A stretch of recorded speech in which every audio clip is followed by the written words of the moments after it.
ओम शांति। हाणे बाबा खे याद कंदासीं। महात्मा ब्रुकुटी जे विच में वेठी हाँ। आत्मा निराकार बाप जी संतान, परम धाम जी रहण वारी। हाणे महात्मा इन शरीर में ब्रुकुटी जे विच में वेठी हाँ और इन कन्नन द्वारा परमात्मा जो ज्ञान थी ॿुधा।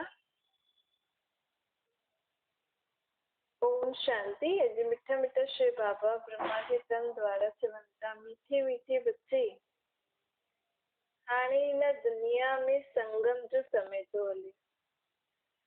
कलयुग जो अंत थियण वारो और सतयुग अचण वारो।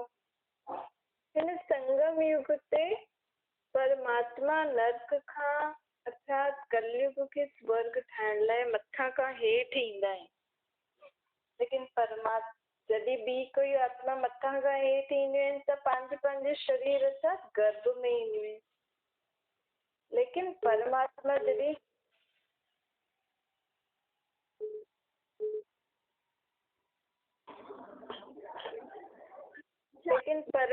जॾहिं मथे खां हेठि ईंदा आहिनि त ॿिए जे शरीर में ईंदा आहिनि, ब्रह्मा जे तन में।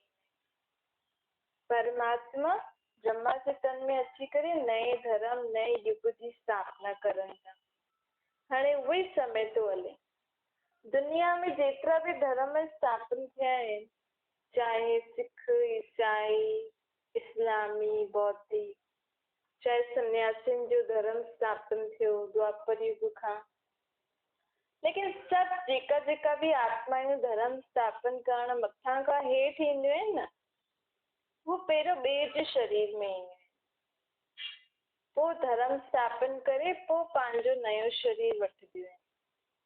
पाण चईंदा आहिनि न, भगवान फलाने धर्म स्थापक खे मोकिलियईं कि हेठि दुख थो थिए, तूं वञी करे नयो धर्म स्थापन कर, सभिनि खे पैगाम ॾे कि मूंखे यादि कर।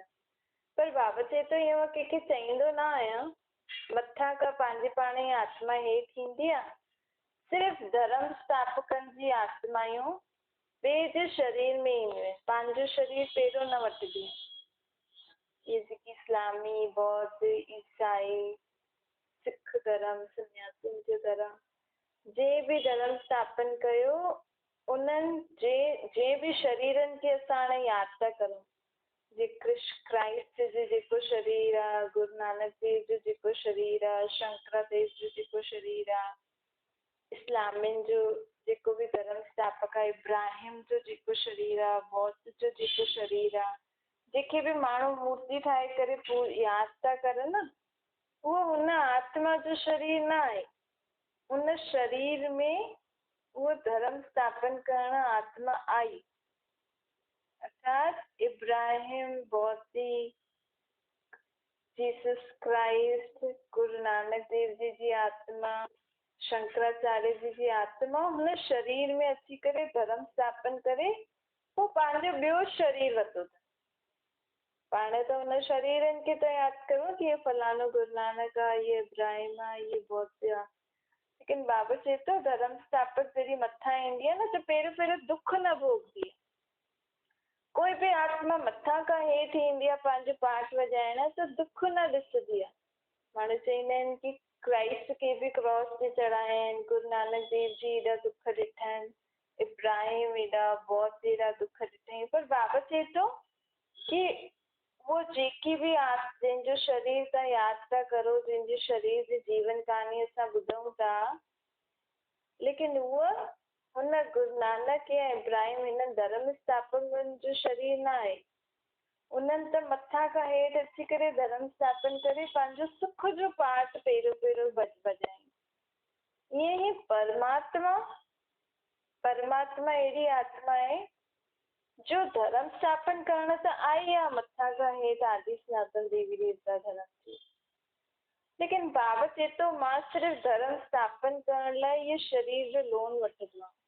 हिन धर्म जी पालना लक्ष्मी नारायण कंदा आहिनि। अर्थात राधे कृष्ण स्वयंवर खां पोइ लक्ष्मी नारायण ठही करे आदि सनातन देवी देवता धर्म जी पालना कंदा। मां कहिड़े बि धर्म जी पालना न कंदी। बाक़ी सभु धर्म स्थापक पंहिंजो पंहिंजो ॿियो शरीर वठी करे धर्म जी पालना कंदा आहिनि। पहिरियों ॿिए जे शरीर में ईंदा आहिनि, स्थापन कंदा आहिनि कि हुन भॻवान खे यादि करो, हुन लाइट खे यादि करो, हुन परमात्मा खे यादि करो त सुख मिलियो। पोइ वञी करे ॿियो पंहिंजो शरीर वठंदा आहिनि, छो जो धर्म जी पालना हुन धर्म स्थापकनि खे करणी आहे। परमात्मा खे हिन आदि सनातन देवी देवता धर्म जी पालना न करणी आहे। हिन करे परमात्मा सिर्फ़ु नई दुनिया जी स्थापना कंदो आहे, नए धर्म जी, नए युग जी स्थापना कंदो आहे, कराईंदो आहे। उहो बि ब्रह्मा खां कराईंदो आहे। ऐं जेका बि ॿार मददगार थींदा आहिनि उन्हनि खां कराईंदो आहे, पोइ ख़ुदि मथे हली वेंदो। बाबा चए थो कि मां पंहिंजो शरीर, मूंखे धर्म जी पालना करणी हुजे त मूंखे पोइ पंहिंजो शरीर बि वठिणो पवंदो। अगरि मां बि तव्हां वांगुरु जनम मरण जे चक्कर में अचां त मूंखे बि त दुख ॾिसणा पवंदा। पोइ पाण सभिनि खे दुखनि सां केरु छुड़ाईंदो? जॾहिं असां सभी आत्मायूं खेल में व्यस्त थी वेंदासीं त जॾहिं हिन दुनिया में हाणे जीअं दुख थो हले, पोइ असांखे बचाईंदो केरु? इन करे बाबा चए थो मां पंहिंजो शरीर न वठंदो आहे। पोइ जॾहिं तव्हां सत्य त्रेता द्वापर कलयुग पार करे वरी दुख थी वेंदो त मां वापसि खां जीअं हाणे आयो आहे उहो वरी खां अची करे तव्हांजो दुख दूर करण लाइ तव्हांखे सम्झ ॾींदो। मनुष्य आत्मा दुखी छो आहे? छो जो वो स्वयं खे न पहचानदी आहे, पंहिंजे बाप खे न पहचानदी। तो जीवन में भी कोई खुद खे भुलिजी वञे कि मां केरु आहे, मुंहिंजो माउ पीउ केरु आहे, त हुनजो जीवन त पोइ कम जो न रहंदो न, उहो दुखी परेशान थींदो रहंदो। ईअं ई असां बि खुद खे भुलिजा आहियूं, पंहिंजे माउ पीउ खे भुलिजा आहियूं, पंहिंजे घर खे भुलिजा आहियूं त असां दुखी थी विया आहियूं। हाणे बाप अची करे असांखे सभिनि खां पहिरियों जगाए थो कि हे जीव जी आत्मा, तूं आत्मा आहे, तूं शांत आत्मा आहे, तूं सुखी आत्मा आहे, तूं शुद्ध आत्मा आहे। ऐं तुंहिंजो आत्मा जो पीउ मां परम पिता परमात्मा निराकार। हाणे मूंखे हिन रीति यादि कर त तुंहिंजा सभु दुख दूर मिटजी वेंदा। बाबा चए थो हिकु आत्मा जो पाठ असां पक्को कयो न त ऑटोमेटिकली परमात्मा यादि ईंदो। पोइ मां आत्मा काथां आहियां त असांजो घर मथे परमधाम बि यादि ईंदो। पोइ मुंहिंजो आत्मा, मुंहिंजा असली गुण संस्कार छा आहिनि कि मां शांति, प्रेम, आनंद, ज्ञान, पवित्र, शुद्ध, शक्तिशाली आत्मा आहियां। पाण त चईंदा आहियूं न, हाणे मूं में सुख शक्ति न आहे, हाणे मूं में शांति न आहे, हाणे मां ॾाढी दुखी थी वई आहियां। मतिलबु पहिरियों मां सुखी हुयमि, पहिरियों मां शांति हुयमि, पहिरियों मूं में शक्ति हुई, उहो सभु काॾे वियो? विकारनि जे कारण सभु ख़तम थी वियो। कामवश, क्रोधवश, लोभवश, मोहवश, अहंकारवश, ईर्ष्या, द्वेष, नफ़रत, इन्हनि सभिनि जे वश थी करे असां अहिड़ा अहिड़ा कर्म कया आहिनि कि आत्मा हाणे पंहिंजी सभु शक्ति गुण सम्झ आत्मा जी ख़तम थी वई आहे। त उहो ई सभु कुझु हाणे बाबा असांखे ॾियण आयो आहे कि निराकार परमात्मा परम धाम खां आयो आहे ब्रह्मा जी तन में असांखे वापसि खां आत्मा में जेकी शक्ति गुण ज्ञान हुयो, सम्झ हुई, उहो सभु वापसि खां बाबा असांखे कहिड़े रीति थो ॾे? ज्ञान ॾेई करे। ऐं घड़ी घड़ी चए थो कि मां तव्हांखे शिक्षायूं त ॾियां थो, लेकिन हुन शिक्षाउनि खे असां जीवन में धारण करे हलूं, उनजे लाइ शक्ति तव्हांखे खपे। त पोइ मूंखे कर्म कंदे हुए मूंखे निराकार रूप में यादि करो, पंहिंजे खे आत्मा सम्झी करे, त हिन सां असांजी आत्मा में शक्ति अची वेंदी। सम्झो बाबा चए थो तव्हांखे कंहिंसां बि लड़ाई झगड़ो न करणो आहे, लेकिन अगरि साम्हूं वारो असां सां ज़बरदस्ती लड़ण अचे, कहिड़ी कहिड़ी ॻाल्हियूं चए, त हुन समय असां कीअं छा करूं जो लड़ाई झगड़ो न थिए, केतिरो असां शांति रहूं?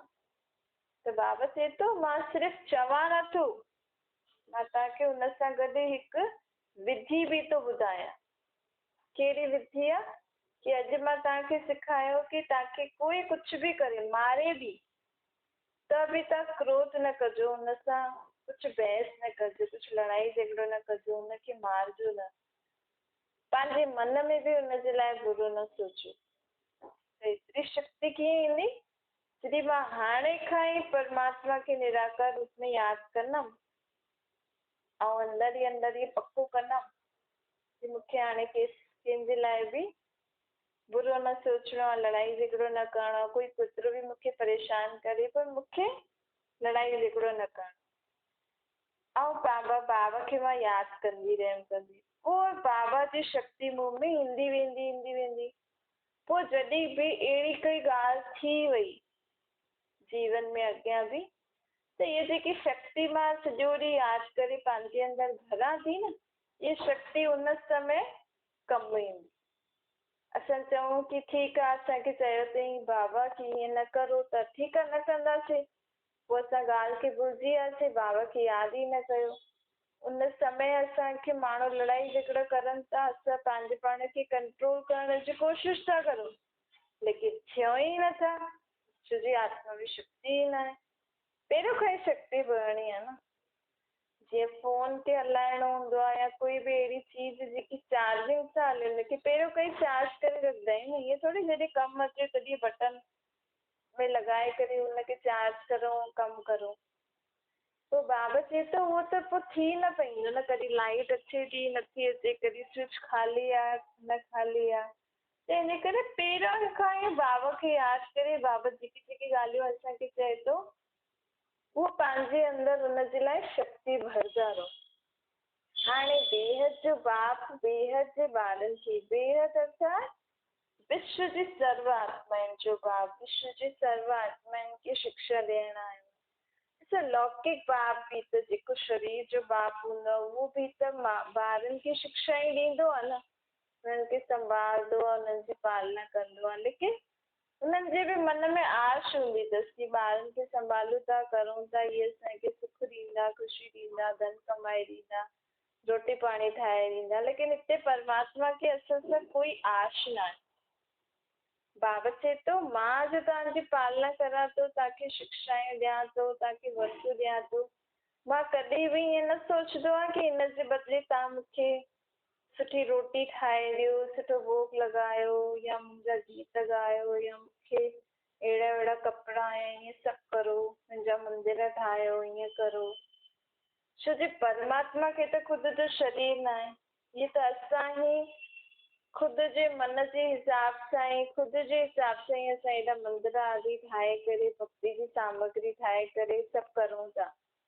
लेकिन बाबा चए थो मां त निराकार आहे, न त मूंखे मुंहिंजो शरीर आहे जो तव्हां मुंहिंजो मंदिर ठाहियो, न त तव्हां मां कुझु खाई सघंदो आहे जो तव्हां मूंखे भोग लॻायो, न त तव्हां मुंहिंजे लाइ कोई सुठो घर ठाहे करे भई मां हुन घर में रहां, सुख वठां। इहे सभु आशायूं मुंहिंजी त आहिनि ई न। मूंखे त बसि पंहिंजो कमु करिणो आहे, ॿारनि खे सही राह ॿुधाइणी। मुंहिंजो त पाठ ई इहो आहे, सिर्फ़ु ज्ञान ॾियण जो। ज्ञान जो सागर आहे न, आत्माउनि जो बि परमात्मा, असांजो परमात्मा बि ज्ञान जो सागर आहे, सुखनि जो सागर आहे, आनंद जो सागर आहे, शक्तियुनि जो, गुणनि जो, पवित्रता जो सागर आहे। वो चए थो मूंखे सिर्फ़ु मूंखां जेको इहो वठिणो अथव वठो, इन जे बदिले मूंखे कुझु बि न खपे। ॾिसो त शिवलिंग जे मथां बि छा चढ़ाईंदा आहियूं? अखरोट धतूरा, कड़वी चीज़ूं चढ़ाईंदा आहियूं न। बाबा चए थो हिन जे बदिले तव्हां मूंखे पंहिंजा सभु दुख, परेशानियूं, विकार, बुराइयूं इहे सभु ॾियो। मन ई मन में कि असां सभु कुझु, असां मुंहिंजो आत्मा में जेको बि दुख परेशानी आहे, जेका बि जन्मांतर जा मां पाप कया आहिनि, हुनमें जेको बि विकार आहे, उहे सभु मां हाणे मन सां बाबा खे ॾियां थी।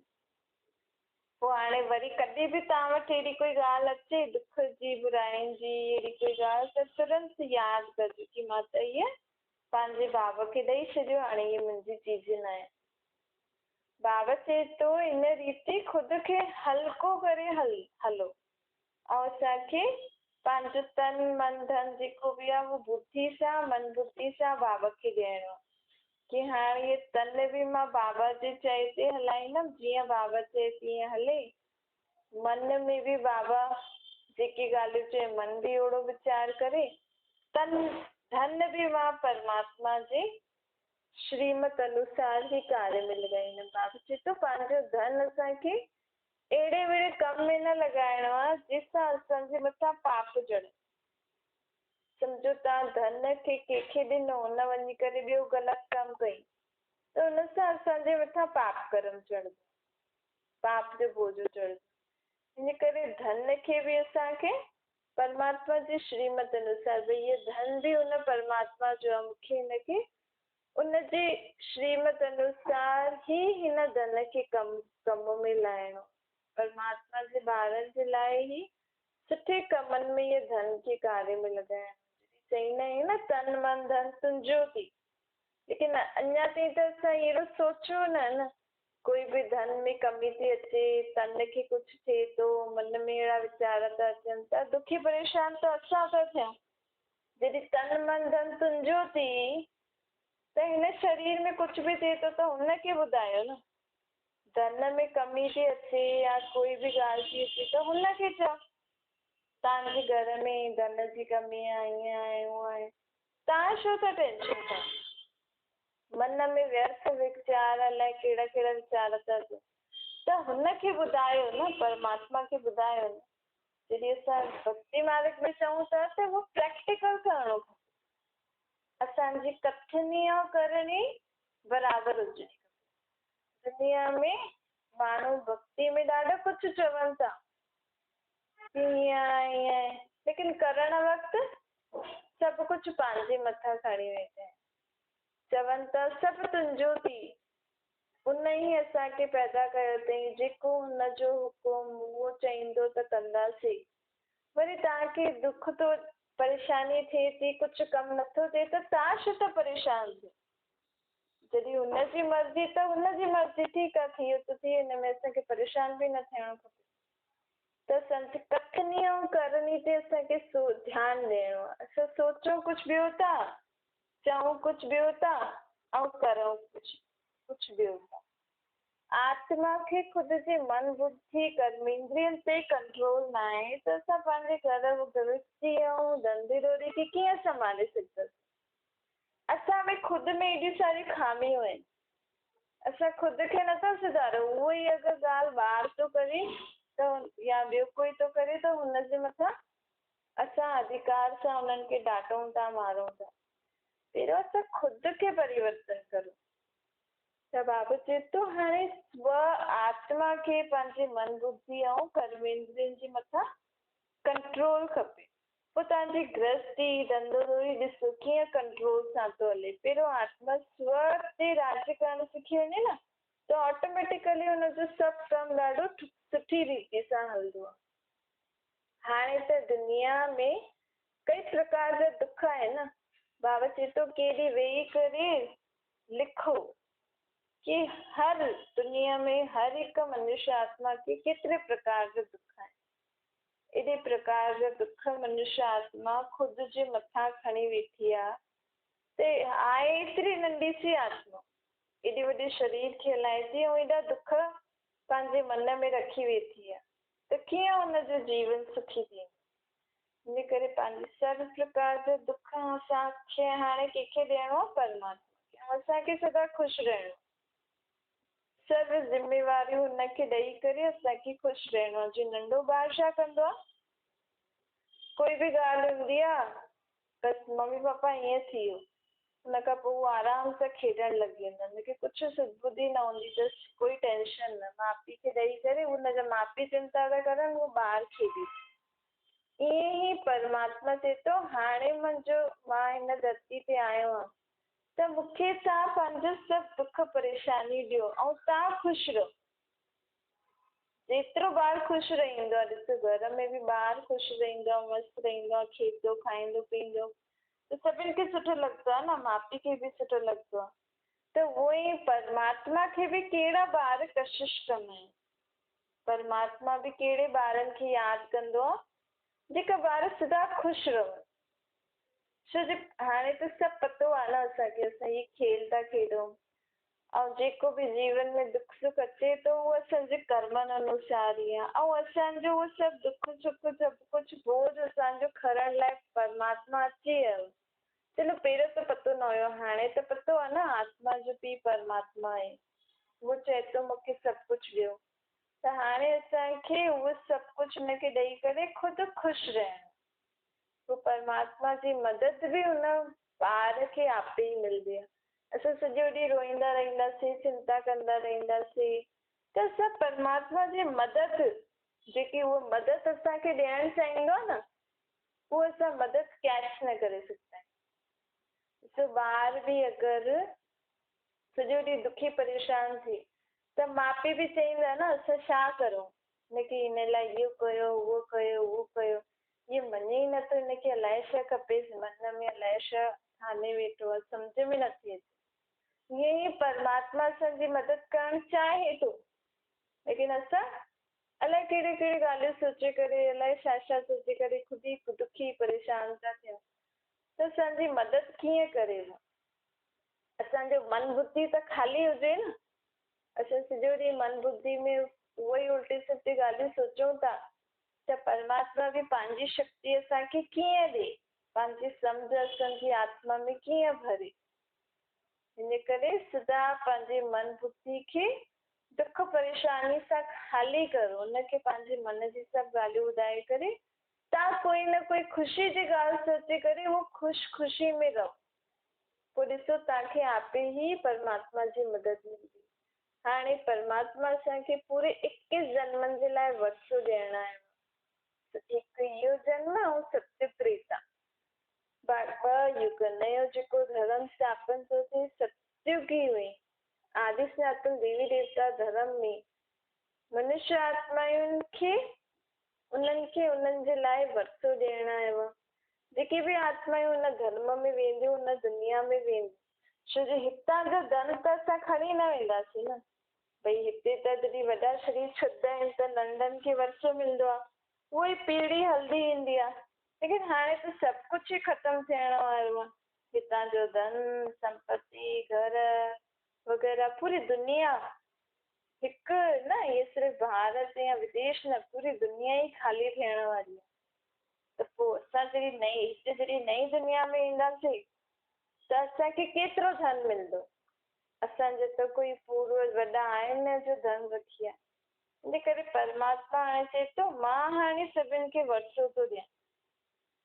जेतिरा असां ज्ञान बुद्धि करे जीवन में धारण करे हलंदासीं, छोजी चईंदा आहिनि न सुठो पढ़ंदव त सुठो कमाईंदव।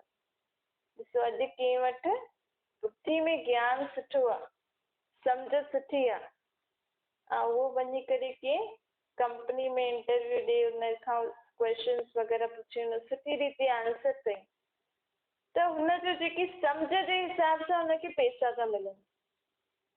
भले ॿियो वारो कोई माण्हू हुनजा सुठा मार्क्स आहिनि, टॉपर आहे, लेकिन हुन खां जेको क्वेश्चन वग़ैरह पुछे हुनमें हुन उत्तर न ॾिनई, हुनजी सम्झ एतिरी सुठी न आहे। लेकिन ॿिए वारे भले हुनजा घटि मार्क्स आया लेकिन सम्झ सुठी अथसि, त हुनखे ओतिरा पैसा मिलंदा न। त हाणे बि अगरि असां इहो जेको परमात्मा जो ज्ञान ॿुधूं था, इन सां अगरि असांजी सम्झ सुठी थी वई, अर्थात असां पंहिंजे जीवन में हाणे इन ई जीवन में अगरि असां परमात्मा जे चए ते हली करे पंहिंजी हिन दुख शांति वारे जीवन में बि असां सदा सुख शांति ख़ुशियुनि में रहणु सिखी वियासीं त असांखे सत्युग में ओतिरो धन संपत्ति मिलंदी। छोजी परमात्मा जी हिकु हिकु ॻाल्हि ज्ञान जी लख रुपए जी आहे। अॼु अगरि तव्हां असांखे बाबा जेको ॿुधाई, अगरि असां अॼु पंहिंजे मन बुद्धि में ठाने छॾियो की हा हाणे मां ईअं ई कंदमि, ऐं बाबा जी हिकु हिकु ॻाल्हि खे यादि करे जीवन में धारण करे हलियमि त मुंहिंजे रोज़ हिकु ज्ञान जे शब्द जे कारण लख रुपए जी कमाई थी। ऐं मां अॼु अगरि बाबा जा 10 ज्ञान जी ॻाल्हियूं ॿुधी करे जीवन में धारण कयूं त मुंहिंजा हिकु ॾींहं में घणनि जी कमाई थी वई, 10 लख। ऐं उहो ई मां अगरि ॿियनि खे बि ॿुधायो त ॿियो वधंदी वेंदी, पोइ परीहं मां ॿिए खे ॿुधायो त वधंदी वेंदी। ईअं हाणे जेतिरी मां आत्मा परमात्मा जी ज्ञान की बुद्धि जीवन में धारण करे पंहिंजे अंदर जेतिरी समझ धारण कंदमि, जेतिरी शक्तियूं गुण धारण कंदमि, ओतिरो मूंखे सत्युग में वर्षो मिलंदो अर्थात धन संपत्ति। जेतिरो मां पंहिंजे खे आत्मा समझी करे निराकार रूप में परमात्मा खे यादि करे हर कर्म करां थी, त हिकु सेकेंड बि अगरि मां आत्मा समझी करे परमात्मा खे यादि कयो त मुंहिंजी पदबंदी कमाई थी हुई। छोजी असां जीअं परमात्मा खे यादि था करूं न निराकार रूप में, त उन सां सिर्फ़ु असांजो नथो फ़ाइदो थिए, उन सां ॿियनि आत्माउनि जो बि वायुमंडल बि सुठो थो थिए। छोजी परमात्मा शक्ति हिन दुनिया में असांजे द्वारा अचे, त पोइ हुन सां जंहिंजो जंहिंजो बि फ़ाइदो थींदो ओतिरो धन संपत्ति मूंखे मिलंदो। जीअं डॉक्टर जेतिरे पेशेंट जी बीमारी दूरि कंदो हुनखे पैसा मिलंदा आहिनि न, त हाणे परमात्मा मां त सिर्फ़ु परमात्मा खे यादि थी करां, लेकिन हिन दुनिया में एॾा सारा दुखी माण्हू आहिनि, त असांजे द्वारा हुन हिकु सेकेंड में परमात्मा जेतिरी आत्माउनि जी मदद कई त उन्हनि सभिनि जी दुआयूं मूंखे मिलंदियूं, अर्थात ओतिरो मूंखे धन संपत्ति मिलंदी। त इन रीति असांखे सत्युग जो वरसो हाणे बाबा ॾिए थो। इहो ज्ञान सिर्फ़ु असां ईअं न ॿुधूं हा भई अॼु छा था ॿुधूं, लेकिन इन सां असांजे हाणे जेको नयो युग अचण वारो आहे सतयुग कलयुग खां पोइ, हुन सतयुग में मूंखे केतिरी धन संपत्ति मिलंदी, मां हुते वञी छा कंदमि, मुंहिंजो हुते घर परिवार कीअं हूंदो, कीअं मां रहंदमि, उहो सभु हाणे असांजे भाग्य में लिखिजे थो। चईंदा आहिनि न भॻवानु कॾहिं भाग्य बाटण ईंदो आहे, जॾहिं बुद्धि बाटे पोइ त तव्हां सुम्ही पिया हुयो। हाणे प्रैक्टिकल में दुनिया में उहो समय थो हले, ये परमात्मा सभिनि खे सम्झ थो ॾे। जेके जेके आत्मा इहे सम्झ वठनि थी उन्हनि खे सत्युग जो वरसो मिले थो। अच्छा मिठे मिठे सिकड़ियुनि जे ॿारनि प्रति माता पिता बाप दादा जो यादि प्यारो गुड मॉर्निंग रूहानी बाप जी। असां सभिनि रूहानी ॿारनि खे नमस्ते। असांजी बि रूहानी माता पिता बाप दादा खे यादि प्यार गुड मॉर्निंग और नमस्ते।